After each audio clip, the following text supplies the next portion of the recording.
নমস্কার বন্ধুরা, চলেছি নতুন একটি ব্লগ ভিডিও নিয়ে। তো এখন রেডি হয়ে গেছি, দেখতেই পাচ্ছ এখন মেলায় যাব। তো রামনবমী ব্লগে দেখতেই পেয়েছি, বাসন্তী ঠাকুরটা দেখিয়েছি, মানে মা দুর্গার ফটোটা দেখিয়েছিলাম ভিডিওটা। তো সেখানেই যাব, মেলা হচ্ছে আজকে দশমী। তো যাওয়া হয়নি 4 দিন, তো বলেইছিলাম বড় শরীরটা ভালো না, তো সেজন্য যাওয়া হয়নি। তো আজকে যাব, চলো মেলায় গিয়ে দেখাচ্ছি কী করি।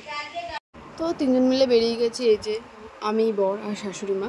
তো তারপরে এই যে লাইটিং দেখতে যাচ্ছি। তো আমাদের বাড়ি থেকে মিনিট 2 এরকম একটা ডিস্টেন্স, তো একদম অনেকটাই কাছে, বাট তবুও যাওয়া হয়নি। আজকে দশমী, আজকের দিন যেতে পারলাম। তো মেলাটা খুব বড় হয় না, মানে ছোটো টুকটাক দোকান বসে, তবুও নামটা তো মেলা, তো যেতে তো হবেই। তো আর কি করব, তো মেলায় যেহেতু আমি কিছু খাই না, মানে বাইরের কিছুই খাওয়া দাওয়া হয় না, তো সেই জন্য সব জিনিসপত্র দেখতে দেখতে যাচ্ছি। তো কানের তো দেখলেই ভালো লাগে, বাট দূর থেকে ভালো লাগে, সামনে গেলে আমি একটা পছন্দ করে উঠতে পারি না যে কী দেখে কী নেব। বাট ভালো তো অনেক কিছুই লাগে, আমার বড় দেখতে দেখতে যাচ্ছে কানে নিবি, তো শাশুড়িমাও বলছিল যে কী কানে নিবি বল। তো আমি তো বুঝে পাই না। এই যে ঠাকুর দেখতেই পাচ্ছ, সবাই বসে রয়েছে, এই যে দেখো দেখিয়ে দিলাম। তো দশমী হয়ে গেল, তো আবার এই সময় আসছে বছর আবার হবে। তো তারপরে যেটা ছাড়া মেলা অসম্পূর্ণ আমাদের মনে হয়, তো সেটা হলো জিলিপি আর বাদাম ভাজা। তো সেটা নিতেই চলে গেছিলাম। তো তাড়াতাড়ি ভাবছি কী নেবো, তো মালপোয়া নিয়েছি, জিলিপি নিয়েছি আর বাদাম নিয়েছি। তারপরে এই যে তারপরে শাশুড়ি মা একটু আইসক্রিম খেয়ে নিল, কারণ যেহেতু আইসক্রিম খাই না আমরা কেউ। তো তারপরে মাকে বললাম যে তুমি একটু খাও, তা মা একটা আইসক্রিম নিল। তো তার আইসক্রিম টাইসক্রিম নেওয়ার পর তারপরে আমরা একটুখানি এই যে দোলনার দিকে ঢুকেছিলাম, মানে আমাদের জন্য কিছু নয়, বাচ্চাদের জন্য। তো তারপরে এই যে একটা ফ্যান দেখলাম, কারণ গপু বেচারা এত গরমের মধ্যে বসে থাকে আমাদের বাড়িতে, তো জন্য একটা ফ্যান নেওয়ার পর তারপরে এই যে চলে এসেছে। এটা হলো শ্বশুর বাবার জন্য আমাদের দই ফুচকা নেওয়া হচ্ছিলো।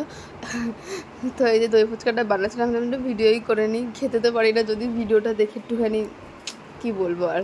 যাই হোক, তো খেতে পারবো কিছুদিন পর, বাট বাইরের জিনিস খাওয়া হয় না সেভাবে। তো এই যে দেখে নাও কি সুন্দরভাবে বানাচ্ছে, নিশ্চয়ই জিভে জল আসছে দেখে।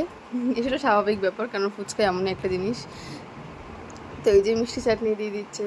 তারপরে এই কাকুরটা আমাদের আজমতল মেলাতে বসেছিল, কাকুরটা চেনে, তো কাকুরকে কিছু দিতে হলে কাকুরটুকুনি বেশ ভালো টালো করে বানিয়ে দেয়। তো এই দেখো দইটই দিচ্ছে, এখন বেশ ভালোই দিয়েছিল, মানে সব পরিমাণ বেশি ছিল।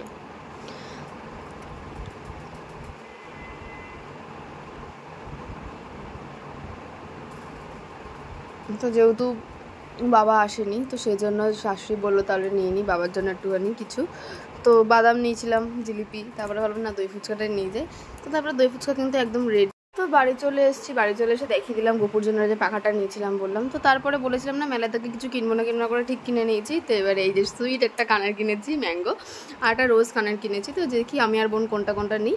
তারপরে গোপালকে পাখাটা যখন দিতে আসে, তো তারপরে দেখো হাওয়া খাচ্ছে বসে বসে, খুব ভালো লাগছে। তো আজকের ব্লগটা এই অবধি, দেখা হচ্ছে নেক্সট ব্লগে, বাই।